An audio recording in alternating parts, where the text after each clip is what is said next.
Hi friends, welcome back to my channel Kridha की पाठशाला। आज हम पढ़ने वाले हैं कुछ important one word substitutions. One word substitution सारे ही कॉम्पिटिटिव एग्जाम में इंग्लिश के सेक्शन में पूछे जाते हैं और बहुत अच्छे से अगर हम इन्हें कर लें तो वोकैबुलरी का सेक्शन भी हमारा सॉल्व हो सकता है और साथ ही साथ वन वर्ड सब्स्टिट्यूशन तो हम सीख ही जाएंगे। वन वर्ड सब्स्टिट्यूशन का मतलब क्या होता है?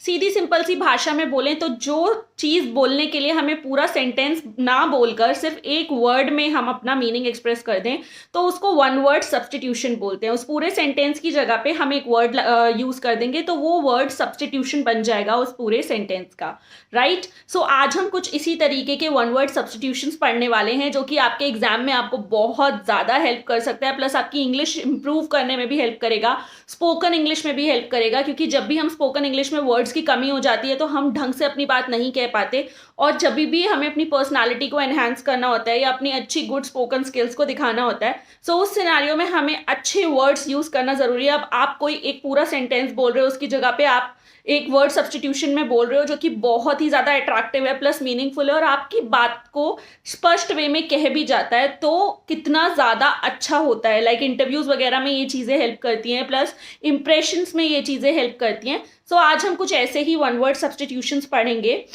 Let's start the video. And अगर आपको वीडियो इंफॉर्मेटिव लगे तो जाने से पहले चैनल को सब्सक्राइब कर देना, बेल बटन को हिट कर देना ताकि नोटिफिकेशंस आपको मिल जाए आगे आने वाले वीडियोस की। मैं चैनल पे English literature plus general English दोनों कराने वाली हूँ। कोई भी वीडियो मिस मत करना। जिनके लिए लिटरेचर इंपॉर्टेंट है लिटरेचर देखो, और जिनके लिए ग्रामर इंपॉर्टेंट है या इस तरीके की जनरल इंग्लिश इंपॉर्टेंट है वो आप देख सकते हो। तो चलो अब देर ना करते हुए स्टार्ट करते हैं हमारा आज का वन वर्ड सब्स्टिट्यूशन क्लास। तो यहाँ पर आप देख सकते हो पहला सेंटेंस है able to walk after being bedridden. बहुत टाइम तक बेड पे रहने के बाद जब हम चल पाएं तो उसके लिए कौन सा वर्ड हम यूज करेंगे? The word which we use is ambulatory. क्या बोलेंगे? एम्ब्यूलेटरी।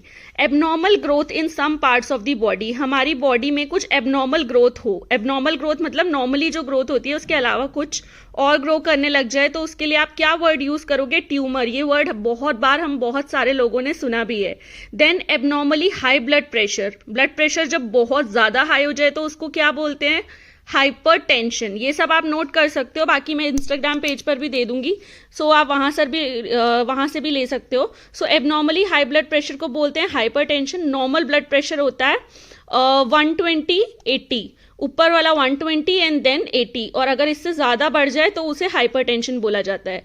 Abnormally low blood pressure is hypotension. ये दोनों ऑपोजिट्स हैं। ये एबनॉर्मली हाई ब्लड प्रेशर को हाइपरटेंशन बोलेंगे, एबनॉर्मली लो ब्लड प्रेशर को हम हाइपोटेंशन बोलेंगे। फिर आता है absence of government in a country. किसी कंट्री में अगर गवर्नमेंट ना हो तो क्या बोलेंगे? एनार्की।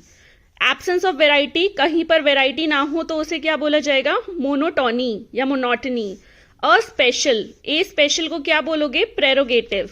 राइट, समझ में आ रहा है? जैसे मैंने बताया था स्टार्टिंग में कि पूरे सेंटेंस की जगह पे या ज्यादा वर्ड्स ना यूज करते हुए हम सिंगल वर्ड यूज कर दें तो उसे वन वर्ड सब्स्टिट्यूशन बोला जाता है। Next one is accept silently और विदाउट प्रोटेस्ट। हम किसी चीज को चुपचाप से एक्सेप्ट कर लें, स्वीकार कर लें बिना प्रोटेस्ट के, तो क्या बोलेंगे? Acquiescence. Then according to custom, customs के अकॉर्डिंग चलें तो उसे बोलेंगे customary.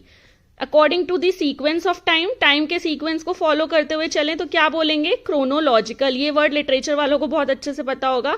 According to sequence of time, कोई भी चीज जब सीक्वेंस ऑफ टाइम एक के बाद एक सही ऑर्डर में होती है तो उसको बोलते हैं chronological. Then act of carrying away by force for money. किसी को फोर्सफुली पैसे के लिए लेकर जाना, kidnapping. Act carrying away unlawfully और by force, abduction. Almost same है। Act of forecasting by examining present conditions, prediction या फिर प्रोग्नोस्टिकेशन। एक्ट और प्रोसेस ऑफ लुकिंग इनवर्ड, कोई ऐसा प्रोसेस अंदर की तरफ झांकने का मतलब देखने का, inward looking. Examination of self thought और बीइंग, क्या बोलेंगे? इंट्रोस्पेक्शन, अपने आप को जानना, introspection. Examination of self thought, हमारे खुद के विचार और फीलिंग्स के बारे में जानने को क्या बोला जाता है? Introspection. Act of providing information to general public, general public को सारी इंफॉर्मेशन प्रोवाइड करने को बोला जाता है पब्लिसिटी। ये वर्ड तो बहुत कॉमन है और अब आप यूज कर सकते हो अपनी डेली लैंग्वेज में भी। अगर आपको इतने बड़े बड़े सेंटेंसेस नहीं बोलने और अट्रैक्टिव बनाने अपनी स्पोकन इंग्लिश को, आप वन वर्ड सब्स्टिट्यूशन का यूज करना आज से ही स्टार्ट कर दो। Next one is act of speech for inciting the public against the government, act of speech for inciting the public, अपनी बातों के थ्रू पब्लिक को अगेंस्ट कर देना गवर्नमेंट के, क्या बोलेंगे, sedition. Agent who has power of attorney, procurator, ऐसा एजेंट जिसके पास पावर ऑफ अटर्नी हो, प्रोक्यूरेटर बोलते हैं उसको, राइट। सो आज के लिए बस इतने ही वर्ड्स काफी हैं, ये सारे मैं आपको इंस्टाग्राम पेज पे शेयर कर दूंगी। आपका होमवर्क है इसको रिवाइज करना, एक दो बार जरूर पढ़ना, तभी ये वर्ड्स आपको याद होंगे। ऐसे ही और भी बहुत सारे लेक्चर्स हम करने वाले हैं इस चैनल पर, so don't forget to subscribe my channel और बेल बटन को भी हिट कर देना। बाकी अपनी सेल्फ स्टडी पे अच्छे से ध्यान दो एंड कोई भी एग्जाम क्रैक करना मुश्किल नहीं होगा फिर आपके लिए, बस आपको स्मार्ट वर्क और हार्ड वर्क साथ में करना है।